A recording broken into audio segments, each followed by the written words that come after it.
बाजार है उसमें किन किन सावधानियों को बरतते हुए हम जो पहले तकनीकियों को इस्तेमाल करते थे और आज जो आधुनिक समय में जो यूज की जा रही हैं उनके ऊपर विचार विमर्श करने का आज जो किया गया है वो एक्टिविटीज़ के अंतर्गत हम बताएंगे।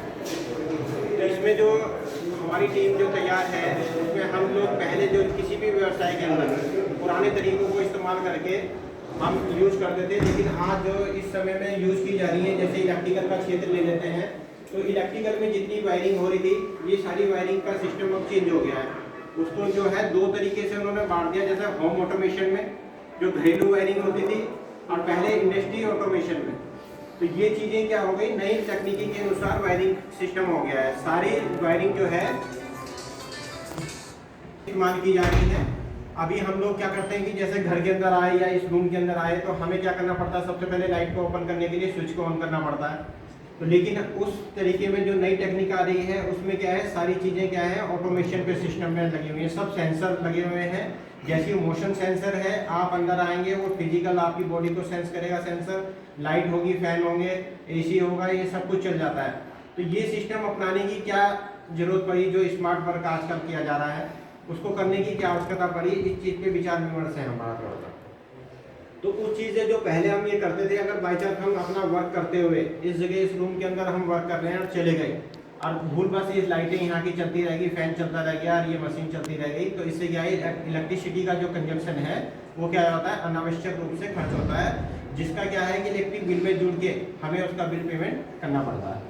अगर हमने उस स्मार्ट वर्क करके इसकी वायरिंग की होती तो हम क्या करते हैं कि जैसे मोशन सेंसर लगा दिए और हम यहाँ से अगर गए तो जैसे हमारी बॉडी को सेंस करेगा तो ये अंदर आते ही लाइटें और फैन क्या हो जाएंगे, चालू हो जाएंगे, रनिंग अवस्था में आ जाएंगे। और जैसे हम यहाँ से सब लोग चले गए तो ये क्या होगा, अपना आप ही सेंस करेगा, सारी लाइट और फैन क्या हो जाएंगे, बंद हो जाएंगे। तो इस चीज़ को करने के बाद हम अपने इलेक्ट्रिकल बिल को क्या कर सकते हैं, कम कर सकते हैं। उसी तरह से ये घरेलू वायरिंग का सिस्टम हो गया। दूसरा क्या है कि इंडस्ट्री के अंदर भी जितनी मशीनें हैं सब ऑटो मोड में चलने लगी हैं, तो वो भी इंडस्ट्री ऑटोमेशन के रूप में काम कर रही है। सारी मशीनें तकनीकी सारी चेंज हो चुकी है। पहले मैनुअल कोई आदमी, कोई जो ऑपरेटर है उसको ऑन ऑफ करके अपना आप उस वर्क को करता था, है ना, उसमें अनसेफ कार्य भी हो जाते थे क्योंकि उसको मैनुअल किया जाता था। आज क्या है, सारे सेफ्टी गार्ड मशीनों के लगे हुए हैं। अगर मशीन का कोई भी गार्ड या दरवाजा डोर ओपन हो गया, सेंसर उसको सेंस करेगा, वो मशीन जब तक रनिंग अवस्था में नहीं आएगी जब तक आप उस सेंसर को दोबारा से रीसेट नहीं करेंगे। जैसे ही रीसेट करते हैं वो मशीन दोबारा से रीसेट करने के बाद फिर उसको स्टार्ट बटन दबाएंगे तो वो मशीन क्या होगी, रनिंग अवस्था में आएगी। और इस तरह से जो काम करने वाला व्यक्ति है वो क्या है, वहाँ पे सुरक्षित भी है। तो सुरक्षा के मापदंड को देखते हुए ये इंडस्ट्रीज में इस तकनीकी को लाना बहुत ही उपयोगी रहा। ठीक है। दूसरा क्या है कि वहाँ का जो इन्वायरमेंट है, अभी ये दरवाजे हमारे नॉइसफुल हैं, जैसे आवाज़ बाहर की, अगर इसको बंद कर दिया तो बाहर की साउंड आपके पास तक नहीं आएगी।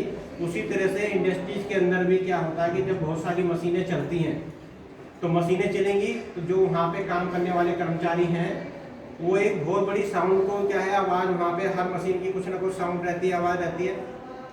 रेगुलर अगर हम 5 मिनट के लिए विजिट करने जाते हैं तो हमें कोई फर्क नहीं पड़ता, लेकिन 8 घंटे जिस स्थान पे हम काम कर रहे हो हर एक आवाज़ हमारे कान में जाती रहेगी, तो उससे क्या होता है कि जब हम बाहर निकलेंगे तो हमें बिल्कुल हमारा माइंड क्या हो जाएगा, बिल्कुल शून्य सा हो जाता है ना। तो उससे हमारी सुनने की क्षमता वो क्या हो जाती है, कम हो जाती है। तो उसके लिए हम सेफ्टी में क्या करते हैं, पीपीई इस्तेमाल करते हैं, जैसे एयर प्लग वगैरह लगा लेते हैं अपने कान में, तो उसकी आवाज़ जो है साउंड थोड़ी कम हो जाती है ना। तो हम क्या है अपने कानों की ऊंची सुनने की क्षमता को बचा सकते हैं व्यवसाय में।